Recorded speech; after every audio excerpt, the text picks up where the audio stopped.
ఒక్కోసారి అన్ని.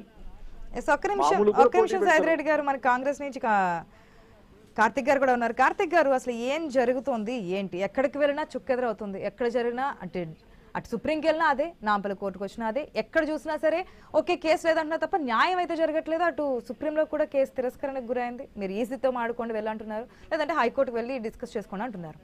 ఏం జరుగుతోంది ఏంటి? బీజేపీ క్లియర్ కట్గా చెప్తుంది మాకేం సంబంధం, మీ పార్టీకి సంబంధించిన నాయకులే కోవట్లుగా ఉన్నారు కాబట్టి అందులో ఎవరో మీరు తేల్చుకోండి, బీజేపీని అంటే ఎట్లా అని. అయితే మేడం, ముందుగా ఈరోజు మా ఎమ్మెల్యే గారికి, మాజీ ఎమ్మెల్యే అన్న, గుడ్ ఈవినింగ్ అన్న. అయితే మా సైదిరెడ్డి అన్న ఎమ్మెల్యే గారు కూడా చాలా సందిగ్ధంగా మాట్లాడుతున్నారు. ఎందుకంటే వారు నిజం ఏందనేది వారికి తెలుసు. సో వారు కూడా చాలా సందిగ్ధంలో మాట్లాడుతున్నారు. సరే, నేను వారిని కూడా ఏం అనలేను, ఎందుకంటే వారు ఎమ్మెల్యేగా పనిచేసినారు, మంచి నాయకులు.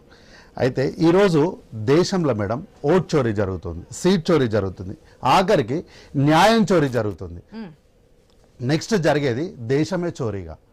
బీజేపీ పార్టీ 12 సంవత్సరాలుగా ఈ దేశంలో ఉండి ఏం చేసిందయ్యా అంటే ప్రతి వ్యవస్థలో కూడా చోరీ జరుగుతూనే ఉంది. అయితే మనం ఒక 2 నెలల ముందర ఒక పేపర్లో ఒక పెద్ద ఆర్టికల్ వచ్చింది, న్యాయ నిరాకరణ కూడా అన్యాయం చేసినట్టే అని. ఈరోజు కేసే లేదు, అక్కడ వెళ్ళి తేల్చుకోండి, ఇక్కడ తేల్చుకోండి అని సుప్రీంకోర్టు చెప్తుంది, హైదరాబాద్లో కోర్టు చెప్తుంది, అన్ని కోర్టులు చెప్తున్నాయి. ఎక్కడికి వెళ్ళాలో చెప్తున్నారు కానీ అసలు కేసు ఏందో చెప్తలేరు ఎవరు కూడా. ఇక్కడ విషయం ఏంటంటే అన్యాయం ఎవరి దగ్గర అయితే జరిగిందో మళ్ళీ వాళ్ళ దగ్గరికి వెళ్ళి న్యాయం తేల్చుకోండి అని చెప్పడము ఎంతవరకు సమంజసం మాకు అర్థం కాదు. ఇప్పుడు ఎలక్షన్ కమిషనే అన్యాయం చేస్తుంది. ఆర్ఓ అంటే ఎలక్షన్ కమిషన్ల పరిధిలోకి వచ్చే వ్యక్తే కదా. ఆర్ఓ దగ్గరనే అన్యాయం జరుగుతుంది సార్, మాకు ఎలక్షన్ కమిషనే అన్యాయం జరుగుతుంది, అసలు మా మీద కేసు లేదు ఏం లేదంటే కాంగ్రెస్ పార్టీలో కోవటులు. అరే కాంగ్రెస్ పార్టీలో కోవటులు ఉంటే మీకెందుకు, కోవటులు లేకపోతే నీకెందుకు, కేసు లీక్ ఇచ్చినోడు ఎవడైతే నీకెందుకు, ఇచ్చిన కేసు కరెక్టా కాదా, న్యాయమా అన్యాయమా గది చెప్పండి అంటే కాంగ్రెస్ పార్టీలో వాళ్ళు ఉన్నారు, కాంగ్రెస్ పార్టీలో రేవంత్ రెడ్డి ఇచ్చిండు, కాంగ్రెస్ పార్టీలో మహేష్ కుమార్ గౌడ్ ఇచ్చిండు, ఎవరని ఇయ్యని. అక్కడ అన్యాయం జరుగుతుందా, న్యాయం కోర్టు ఏం చెప్పాలి, న్యాయమా అన్యాయమా అని చెప్పాలి. నాకు ఇక్కడ ఒక విచిత్రమైనటువంటి విషయం నాకు అర్థం కానిది ఏంటో తెలుసా మేడం, ఈరోజు కూడా ఒక ఆర్ఓ అంటే ఎలక్షన్ కమిషన్ పరిధిలో ఉన్నటువంటి ఆర్ఓ గారు, ఆయన చీఫ్ ఎలక్షన్ ఆఫీసర్ కాదు, ఒక ఎలక్షన్ నామినేషన్కి ఆయన రిటర్నింగ్ ఆఫీసర్. రిటర్నింగ్ ఆఫీసర్ పరిధిలో మాత్రం కోర్టు వచ్చి జోక్యం చేసుకోదంట. కానీ తెలంగాణ రాష్ట్రంలో 119 మంది శాసన సభ్యులకు సంబంధించి ప్రజలు ఎన్నుకున్నటువంటి ప్రభుత్వంలో ఉన్నటువంటి శాసనసభ్యులు ఎన్నుకున్నటువంటి స్పీకర్ విషయంలో మాత్రం వచ్చి కోర్టు జోక్యం అవుతుందంట. కోర్టు వచ్చి ఈడ ఉంటావా, జైల్లో ఉంటావా, బయట ఉంటావా, ఏ రోజు వరకు నువ్వు కేసు తెలుస్తావా అని చెప్పి నేను అదే అంటున్నా. అంటే నేను ఏమంటున్నా, ఒక స్పీకర్ వ్యవస్థ అనేది ఈక్వల్ టు జుడిషియల్, అంటే ఒక జడ్జికి సమానమైనటువంటి సివిల్ జడ్జికి సమానమైనటువంటి పదవి. సో ఒక జడ్జి మీద మీరు కౌంటర్ చేయరు సహజంగా.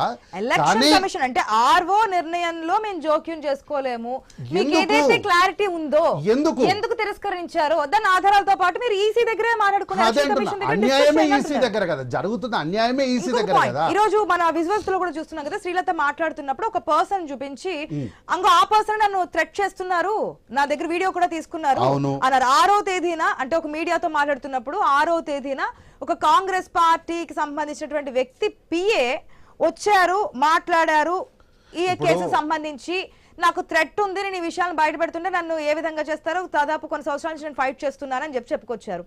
ఎవరు బెదిరిస్తున్నారు, ఏం జరుగుతుంది మేడం? ఒక విషయం చెప్తా, నేను బయట ఎన్నో చేస్తుండొచ్చు, నేను ఎవరినో సెటిల్మెంటో బెదిరించో నేను ఏదో చేసి ఉండొచ్చు. నేను ఈరోజు వచ్చి స్టూడియోలో కూర్చున్నా కాబట్టి 7 గంటల నుంచి స్టూడియోలో ఉన్నా కాబట్టి దానికి మీరు కూడా కారణము అని అంటే ఏమన్నా భావ్యమేనా? ఇది ఎవరో ఒక నాయకుడు, సరే ఎవరో మా నాయకుడే, నారాయణపేటలో ఒక నాయకుడు, ఆయన ఏదో తప్పు చేసిండు, ఆయన మీద ఆమె వెళ్ళి కేసు పెట్టింది.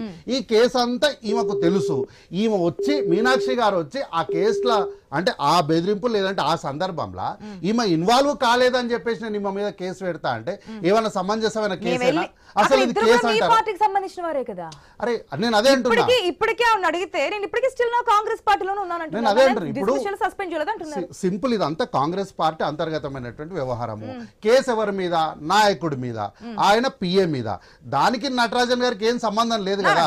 ఆయన పిఏ మీద కాదు, ఎవరైనా సరే XYZ పర్సన్ మీద. కానీ కేసు అయితే ఓవరాల్ గా కేసు అయితే మీనాక్షి మీనాక్షి మేడం గురించి కాదు కదా. మీనాక్షి మేడం అయితే పట్టించుకోలేదు, లైంగిక ఆమెకు సంబంధం లేని విషయం.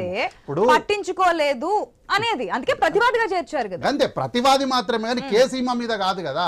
సో పట్టించుకోలేదు అంటే అన్ని విషయాల్లో పోయి తల పెట్టాల్సిన అవసరం లేదు కదా. కొన్ని విషయాల్లో మీనాక్షి నటరాజన్ గారి పరిధి ఏంటి?